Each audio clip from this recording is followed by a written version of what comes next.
It's one of the most recognizable sites in Macon County. And as you're about to see, it's been telling time for more than a century. The sundials go back to the ancient Egyptians, and it was simply a way of dividing up the day. And farmers will tell you this, before they had watches and they're about plowing, you could look at a tree in the shadow and get an idea when it was about noon. And of course, then mom would ring the dinner bell at noon as well to come in. But that was a way for them to tell. But the idea or concept of telling time by looking at the shadow from something goes back to the ancient Egyptians. Could this be the world's largest concrete sundial? It well could be. It's often touted as that, but I've never heard anyone else disprove it. So it's quite possible. There are probably larger sundials, but made out of different substances. But for it to be precast concrete like this, it may well hold that claim.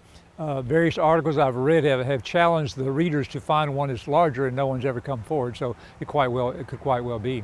Did you know Tennessee is home to only one sundial? It's located in Macon County, near the Trousdale County line. How did it get here? We can answer that question. It was probably built around 1918, 1919, 1920. We don't have an exact date for it. We do know who built it, however, Elmer White, Elmer L. White. And he lived here. This is his parents' farmhouse right here, and he grew up here. However, he was a very talented, gifted man. And the story goes from the Macon County Historical Society that he was the first man in Macon County to mechanically plow a field. And supposedly he created a steam engine and connected to a gang of plows and plowed his dad's farm. Now, he went to college at the old University of Nashville, which is now Peabody College, which is now part of Vanderbilt, and graduated and then taught there for a couple of years, but he taught English, but his degree was in engineering. But he came back here, and in 1908, according again to what I've read, he built the first turnpike between Hartsville and Lafayette. Owned it, financed it, and built it. Now, it was while he was building it that he came across the idea of working with precast concrete. Supposedly, in casting the concrete for the different bridges he had to build when he built this turnpike, he found that casting it in place was very expensive and very difficult to do. So instead, he would precast the parts and deliver them to the site, which is essentially what he did right here. So in building this sundial, which is 30 feet at its longest pitch right here and about almost 20 feet tall at its highest point right here, he precast the parts. Now, it's not as easy as it sounds. I would suspect that there is some metal inside there, but I don't know that. But it's certainly good concrete for it to still be standing. To cast it, he cast it on the ground flat, and then had to lift it into place, which is not easy. In fact, the first one broke. We know that's true.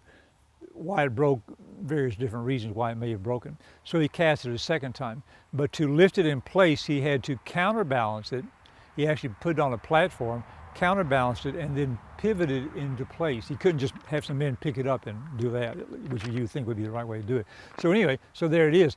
All together, this and the arbor there and the pieces weigh about 10 tons of concrete. However, he was quite gifted in concrete work, and he left here at about 1920, we know about 1924 because the farm sold in 1924, to Memphis, where he excelled in rock and stone work there. But why did Elmer White build the sundial? We don't know. No, he's never said that. There have been a number of articles written about him. I'm doing my research in the Memphis newspapers. It's been written up in other magazines. We've had people visit here from associated with astrology and that kind of thing, and people like sundials in general, and they're well aware of it. It's been written up in publications like that. But no one ever bothered to ask him why. We do know that, that he stayed awake late at night and would sit up to get the proper orientation. Because you can't just go out and say, well, I'll be able to put a sundown here, and you know, you have to do it just right. And so supposedly he sat up several nights looking at the stars to get the right alignment. Now it is right. That's what's interesting about it. It's not only large, it is correct. And previous owners have said they'd come out any day at noon, except when it's daylight savings time, and it would be accurate. The Payne family, who lived here after the White family, said that during maneuvers, that the soldiers who'd be driving through would see it and they'd all jump out, run over and check against their watches to make sure it was right, or they were right one. They always got a big kick out of that. But the previous owner of the Paynes family said that they had people come from as far away as China and drive up to see it because they had heard about it. Now, because it is in theory the world's largest concrete sundial. Now, you can make a sundial of anything, but for it to be concrete is unique. And of course, this is a man's specialty, was working with concrete. When he went to Memphis, his business there was doing concrete ornament work, and he did work on the old Maxwell House Hotel in Nashville. He did work on the columns in front of the old Gallatin Board of Education building, which is no longer there. He also did work on the some hotel in New Orleans, places like that. He did a number of things for insurance companies, for their buildings, ornamental work. But he's best known for some work on the library in Memphis that had been built out of red sandstone. And when they got ready for an addition, the quarry was out of red sandstone. And so he mixed up some concrete to look like red sandstone, and then cast it, and then broke the blocks so they looked rough, and they matched it exactly. And they say that you cannot tell the difference between the addition and the original part. So he may have been experimenting with that idea, but it was his work with the highways and building the road that got him into it in general. So if you look at it, it's incredible. Accurate, to the point.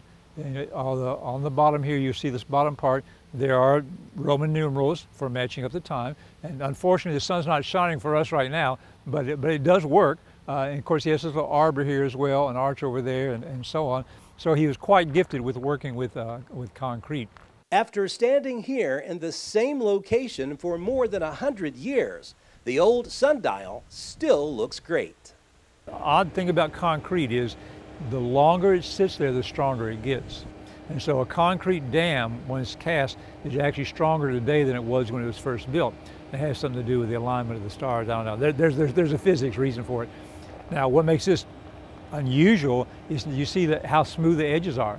You know, concrete often chips on the edges and such. It's like you would swear it was brand new. I mean, it looks brand new. Of course, fortunately, the present owners have recently painted it, and so it looks top notch.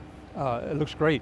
The fact that it has not cracked, the fact that it stayed there, and he did a superb job of mixing his mortar, I would say that much.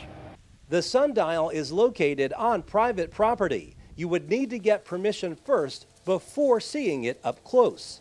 A sight to behold, to say the least. Reporting from Macon County, Barry Hyatt, NCTV.